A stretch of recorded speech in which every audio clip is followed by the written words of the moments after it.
So itutuloy lang po natin ang ating serye about po sa book ni Conley Owens, The Dorean Principle. At tayo po ay nasa chapter 2 na po, chapter 2 pa rin, The Policy of Paul. At itutuloy po natin sa part 2, yung second half ng lesson po or ng chapter ni Conley Owens. So bilang short review lamang po, yung diagram po na ating pinapakita palagi na yung distinction between reciprocity and accepted co-labor. So, lagi niyo po yan makikita na yung si Apostle Paul, pinag-aralan po natin sa part 1, he rejected reciprocity, di ba? May tinignan tayong mga text na dininay ni Apostle Paul, yung support ng Corinthian Church, dahil nakikita nila ito as direct na bayad kay Apostle Paul. Nakikita ito ni Paul na direct na bayad sa kanya. So he rejected any idea of reciprocity. Pero he commanded rin yung co-labor. Nandiyan po sa diagram na hindi ito direct obligation sa preacher or sa pastor, kundi yung ating pagbibigay or ating pagsusupport ay direct obligation natin sa Panginoon. Ayun yung illustration natin, ang Diyos ang nagbe-bless sa mga ministers like the Apostle Paul. Sabi ni Conley Owens, dyan po sa quotation, Paul does not reject all money, but only that which would constitute payment and compromise his free of charge proclamation of the gospel. Thus, Paul can say that he does not right to receive any such provision in 1 Corinthians 19, while also writing to receive some provision as he sent out on his way in 1 Corinthians 16, 5-6.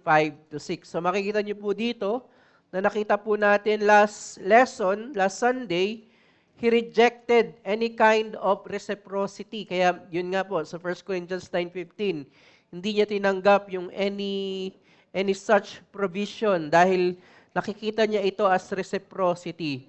But also, he commanded yung pong co-labor.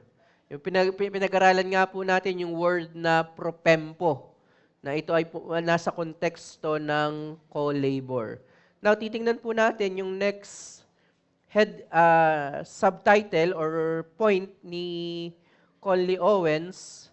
So, tatlong bagay po yung ating makikita dito sa second part. Labor as suffering. So, dito po muna natin titingnan, labor as suffering. Paul's perspective on money as a form of labor is better understood by examining his view of labor. Sa scripture po, kay Apostle Paul, mayroon pong relationship yung word na labor and its connection to suffering. So, titingnan po natin yung ilang mga texts about this relationship between labor and suffering. Though these concepts might seem unrelated, parang hindi sila related yung labor and suffering, Paul often includes toil alongside his experiences of persecution, highlighting their close association in his ministry. So ito po yung ilang mga text na nagpapatunay na mayroon pong connection yung labor, pagtatrabaho, and suffering. So 1 Corinthians 4:11-12, makikibasa po, nasa handout na po natin.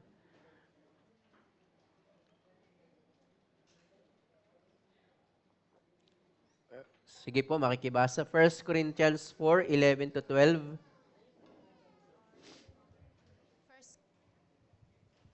1 Corinthians 4:11-12. To the present hour we hunger and thirst. We are poorly dressed and buffeted and homeless, and we labor, working with our own hands.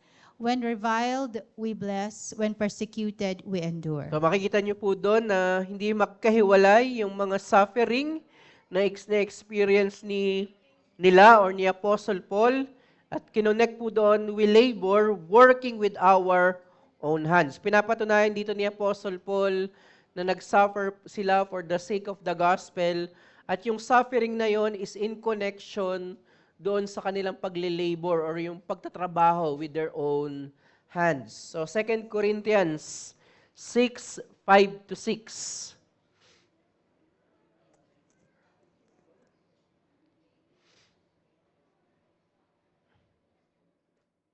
Sige po. 2 Corinthians 6:5-6. Beatings, imprisonments,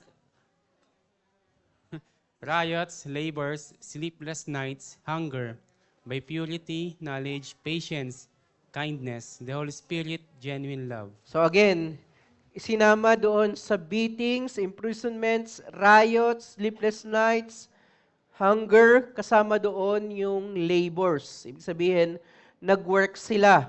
And then 2 Corinthians 11, last text po, 23-27.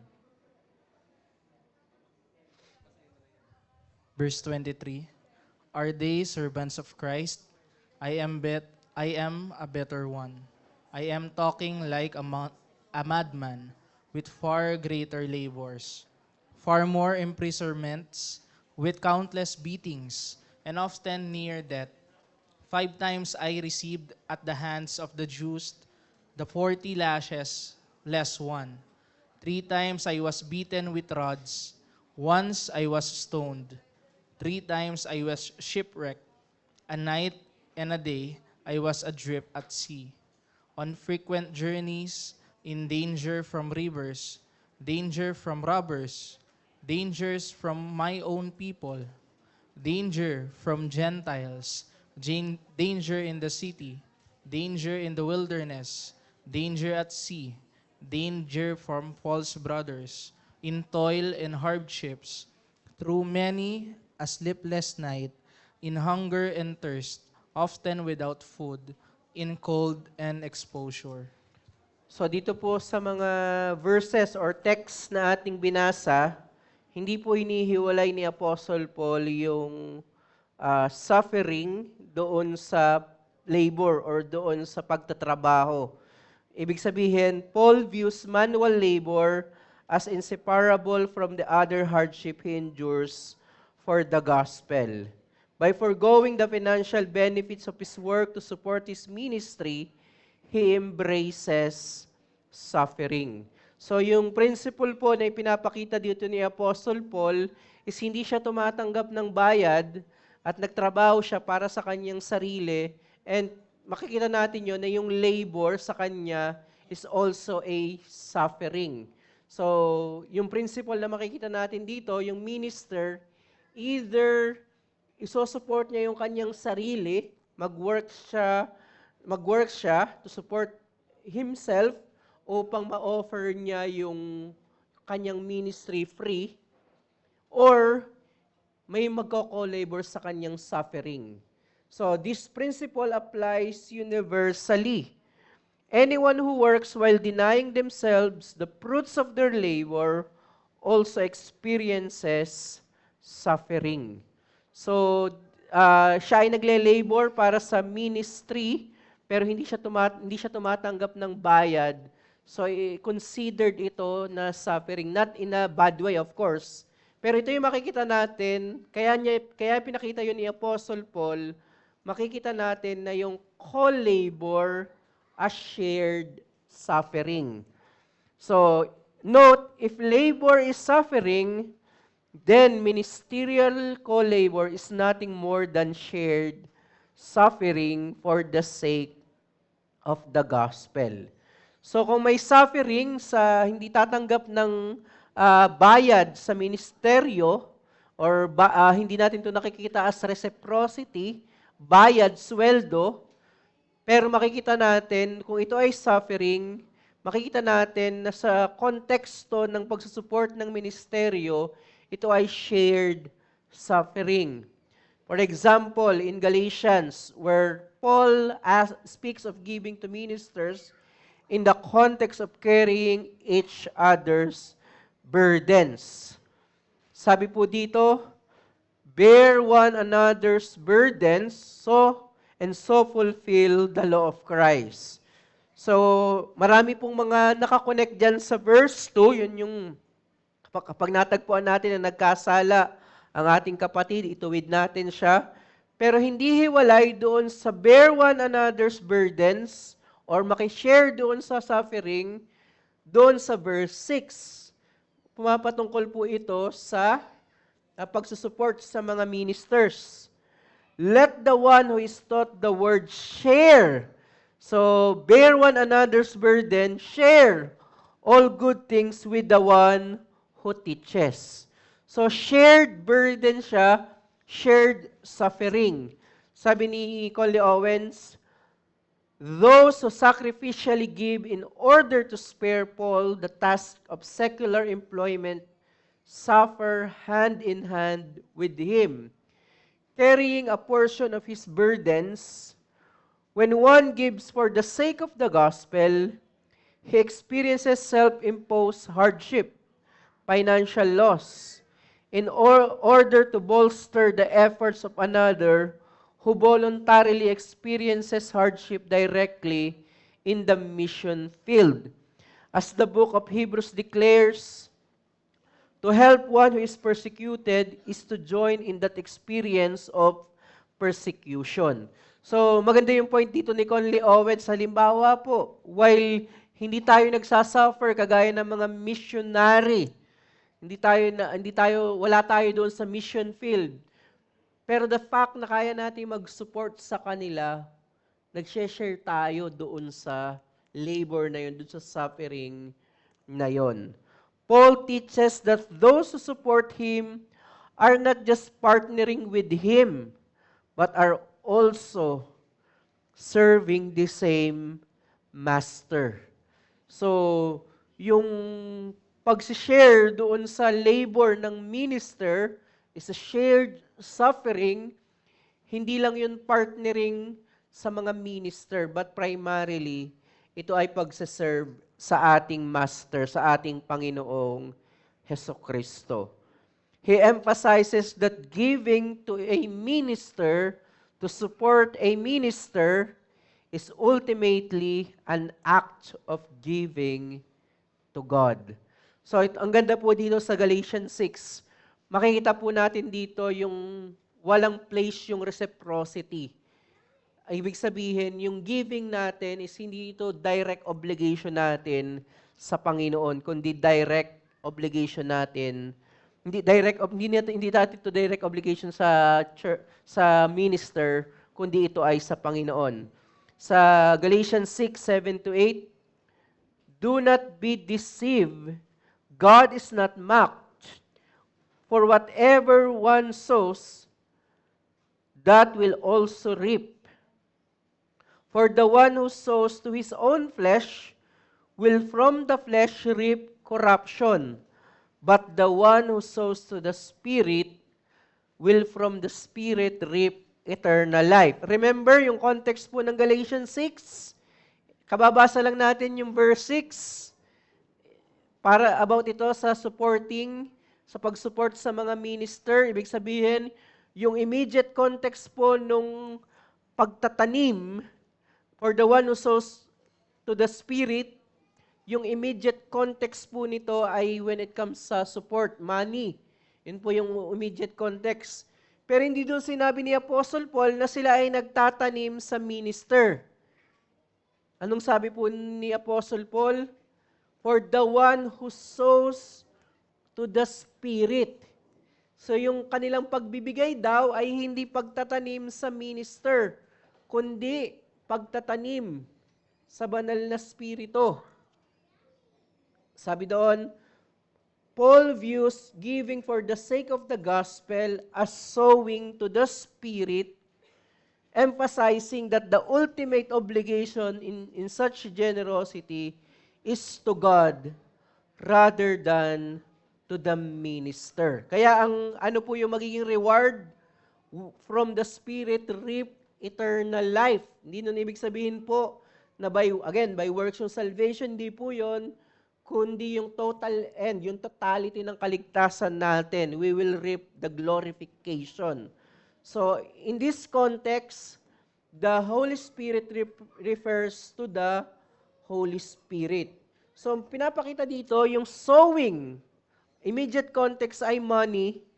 Yung pagtatanim na in the context ng pagbibigay sa minister, ang sabi ni Apostle Paul, ito ay pagtatanim sa banal na spirito.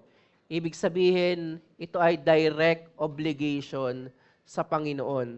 At sabi doon ni Apostle Paul, ang magre-reward ay hindi yung minister. Dahil hindi naman siya yung direct na obligation sa God, sa Kanya. Kundi, sino ang magbibigay ng reward? Yung Diyos mismo. Dahil yung direct obligation ng support natin is direct obligation natin to God. So sabi ni Conley Owens as our point, acts of giving and hospitality are co-labor in the fullest sense. For a minister's need to be met, either he or other believers must engage in some profit-generating enterprise to fund his ministry. Regardless of who performs the work, that secular labor supports the same spiritual ministry. Napakaganda po nung sinasabi dito ni Conley Owens.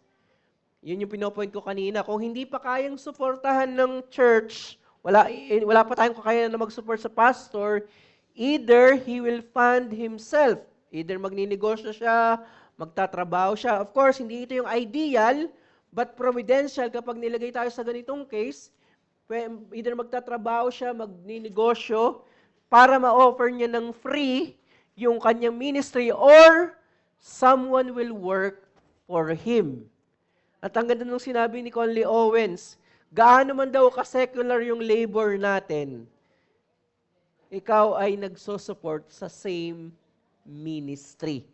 Ibig sabihin, in one sense, dapat makita rin po natin na yung ating pagtatrabaho is labor in the kingdom of God. Hindi man ito connected sa church. Ang trabaho mo man ay teacher sa school, empleyado ka ng gobyerno, yan ay pagtatrabaho pa rin sa kingdom ng Panginoon. Anong sinabi ni Apostle Paul sa Colossae para po sa mga alipin? Of course, napaka-radical nung sinabi ni Apostle Paul patungkol sa mga alipin, pero sinabi niya doon na sila daw ay nagtatrabaho para sa Panginoon na magbibigay sa kanila ng reward.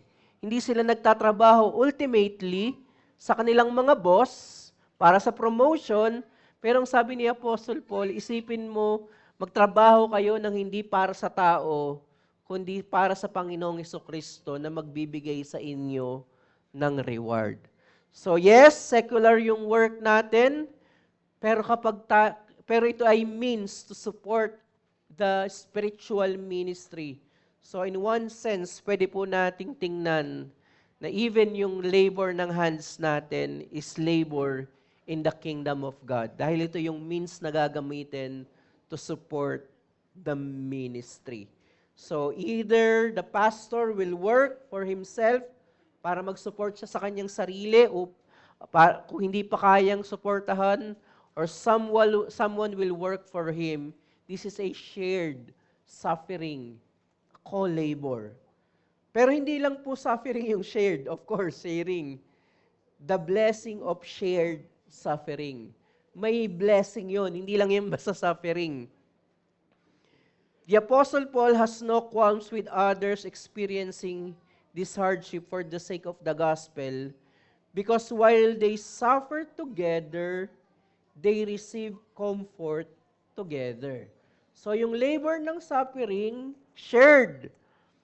Co-labor sa suffering, meron din itong blessing ng shared suffering. Sa 2 Corinthians 1, verse 7, our hope for you is unshaken, For we know that as you shared in our sufferings, you will also share in our comfort. So kung titingnan natin yung labor and suffering is interconnected, na ito ay pumapatungkol sa shared suffering, ang ganda nung sinabi ni Apostle Paul. As you shared in our suffering, you will also share in our comfort. On the other hand, reciprocity lacks any spiritual benefit. Kasi kung ang understanding natin is sineswelduhan natin, ito pala ay something na binabayaran natin, ito ay hindi shared suffering. Ito ay isang item na magbe-benefits ka kaya ka nagbabayad. Ito ay parang subscription sa Netflix, hindi siya suffering. Kaya ka may subscription sa Netflix para yung service nila ay bayaran mo. Pero kung makikita mo na yung palang support sa mga minister ay shared, co-labor, shared suffering. Makikita nyo na kung ano yung comfort ng minister, ito rin ay shared comfort ng church. So, point, one who gives out of a sense of duty to man does not experience suffering in service to God. So kung understanding po natin na ang ating support is to give lang, to direct, yung obligation natin is direct sa minister, ito ay para sa mga minister. Duty directed to the man, to minister, hindi natin ito makikita na yung experience suffering in the service to God. So Paul's approach to support reveals why he can both refuse and accept funds in different contexts. He also reconciles rejecting personal payment while commanding churches to support ministry work. So kaya natin makikita na mayroong mga panahon na tinatanggihan ni Apostle Paul yung binibigay na support ng Corinthian church. Pero makikita natin yung balanse. Ito yung itinuturo ni Apostle Paul na makita ng Corinthian church at ng Galatian church na ito ay sharing dapat. Hindi siya employer-employee relationship. By declining payment, Paul does not hinder others from fulfilling their obligation to give. Instead, he enables them to give rightly and receive true spiritual blessings. Maganda po yung Galatians 6:7-8 na principle na magandang test ng motivation ng ating giving. Kagaya nung pinakita ko po last lesson, hindi natin binabago yung practice of giving. Same money, same amount of money na ibinibigay natin, same act of giving. Pero yung binabago nito, kagaya ni Apostle Paul, yung sinuturo ni Apostle Paul, yung sowing natin, yun yung sinasabi ng Galatians 6:7 and 8, na yung sowing natin, hindi to sowing sa minister or even sa ministry, kundi ito ay sowing, sabi ni Paul, sa Spirit. And siya ay magbibigay ng reward para sa atin. So bilang conclusion, Paul's policy aligns with Christ's command. By rejecting ministerial reciprocity while accepting and encouraging collaborative support, Paul follows Jesus' instructions to his disciples. Because both Jesus and Paul used the same Greek word, dorean, to describe their ministry as being offered free of charge. So same Greek word po yung ginamit. Ibig sabihin, yung principle ni Jesus sa Matthew 10 verse 8 is pinagpatuloy lang ni Apostle Paul sa kanyang mga epistles. At ginamit niya yung dorean na Greek word, free of charge.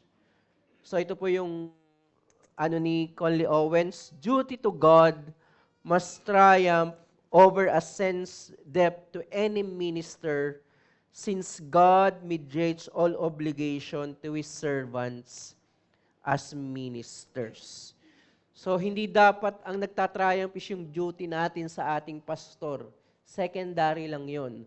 Ang dapat tayo mag-excel na makita natin yung labor natin, yung co-labor natin, yung suffering natin in the act of giving ay obligation, direct obligation natin ito sa Panginoon. Dahil siya ay yung nagmi-mediate ng lahat ng blessing. Gaya ng pinakaliwanag natin, ang hindi naman yung pastor yung nagbibigay ng spiritual blessing sa mga makikinig ng kanyang preaching. Ang Panginoon ang nagbibigay ng spiritual blessings. At hindi rin yung in the same way na hindi rin yung church yung nagpo-provide ng need ng pastor, kundi ang Panginoon ang nagpo-provide. Kaya mahalaga po yung diagram natin na all are mediated by God. Siya yung nagbibigay ng lahat ng mga pagpapala, spiritual and physical blessings. So hanggang doon na lamang po ang ating pag-aaral. Meron po ba kayong questions? 2 or 3 questions lang po.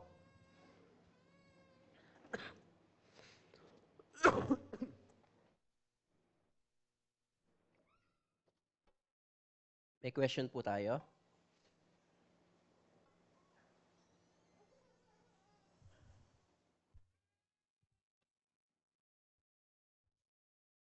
Or meditations po? Thank you, Brother Isaac, sa ministry ng pagtuturo ngayon. No? Reflection lang siguro yung laboring, yung pagpapartake as part of suffering. No? Naalala ko yung sinabi ni Paul, di ba, sa Romans 8, sabi niya, we suffer with Christ. We share in His suffering in order that we will also share in His glories. Di ba? And karaniwan, hindi natin nakikita yon at nababasa yon sa context ng Dorian Principle. But I think that we can also hold on to that promise na sinabi ni Paul sa Romans 8. That as we share yung labor sa ministry, as we share and work in our secular jobs, and participate, co-labor dun sa mga gawain sa simbahan natin because we are faithfully giving to God as God sustains yung ministry niya, we can also hope on that. And so hindi hiwalay doon sa tinutukoy ni Paul that we suffer, we share in Christ suffering in order that we might share in His glory. Hindi hiwalay doon yung secular na trabaho natin. No, kapag nakita natin pala that yung co-laboring sa ministry is suffering also, then ibig sabihin, as we labor and yet ibinibigay natin yung ating mga resources to further yung gawain, then we can hope doon sa promise na yun. Naalala ko lang yung word kasi na suffer. Ang ganda rin niya kasi yung etymology niya, yung suffer is yung sub is under, and yung ferry means to carry, kaya may mga ferry tayo, 'di ba? So ibig sabihin yung word na suffering is laboring under. So ibig sabihin talagang connected yung laboring saka yung suffering. It is one. And so makikita natin talaga yung sarili natin as we co-labor, we co-suffer. Iisa talaga yung context na yun, at hindi mahihiwalay doon yung mga secular jobs natin as we work and then as we give. We really co-labor and we can hope dun sa future hope na yon, that as we share in the sufferings of Christ, we also share in His glory. Thank you po dun, Pastor. Kaya nga, pinapangaral din sa pulpit na ito, kung mapapansin nyo na ini-encourage din tayo na mag-excel dun sa mga secular jobs natin. Hindi tayo against promotion, hindi tayo against sa paglaki ng salary. We encourage that as long na faithful tayo sa ginagawa natin, hindi tayo nandaraya. Dahil the more na nag-excel tayo in our secular jobs, mag-excel din tayo dun sa co-labor natin in the ministry. So, kagaya ng sinabi ni Pastor, hindi sila magkahiwalay. Huwag natin tingnan, kadalasan kasi nakikita natin na parang individualistic and secularized yung understanding natin sa work natin, na tsaka lang siya nagiging religious kapag nihulog na natin yung ating tithe doon sa box. Hindi. Yung principle ni Apostle Paul para doon sa mga alipin, gawin daw nila ito Hindi para sa mga tao, kundi para kay Kristo. Part po ng ministry. Question pa po? Clarifications, meditation?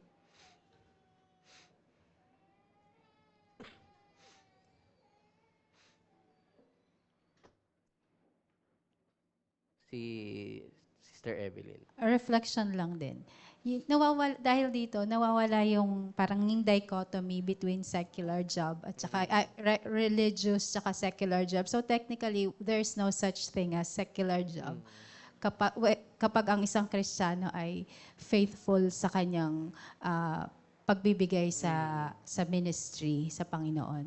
So, ang maganda siya ring motivation. Pag ganun yung perspective ng isang Kristiyano, mas nagiging magaan yung pagtatrabaho, yung quote-unquote secular job mo. Kasi you are seeing it na hindi lang sarili mo yung mapoprovide, hindi lang yung you're not doing it dahil, kasi minsan ang hirap bumangon na, ay, magtatrabaho na naman ako. Di ba? Sasabihin, para kanino ka bumabangon? Sa ano lang, para sa pamilya mo, para sa sarili mo, to provide for your family. Pero pagka nakikita natin na yung ginagawa natin ay para sa Panginoon as co-labor, may mas greater purpose, merong higher purpose kung bakit ka bumabangon every Monday. Lalo na yun, every Monday, mas mahirap yun eh. So, maganda siyang perspective. Kaya po yung wrong understanding doon sa sinabi ni Jesus sa Matthew 6:33, seek first the kingdom of God and all these things will be added unto us. Kadalasan, ina-apply yon na ang hanapin daw ay yung pagdalo sa church. Well, totoo yun yung ating priority, pero hindi yun limited doon sa unahin mo yung church. Hindi. Yung seek first the kingdom of God, ang ibig sabihin doon, ang sinasabi doon ni Jesus, lahat ng ginagawa mo ay laging in line doon sa pag-advance ng kingdom. Even yung mga secular job, nakikita natin yon is for the advancement of the kingdom. Of course, magiging salt and light ka sa work na yon, at hindi lang yon.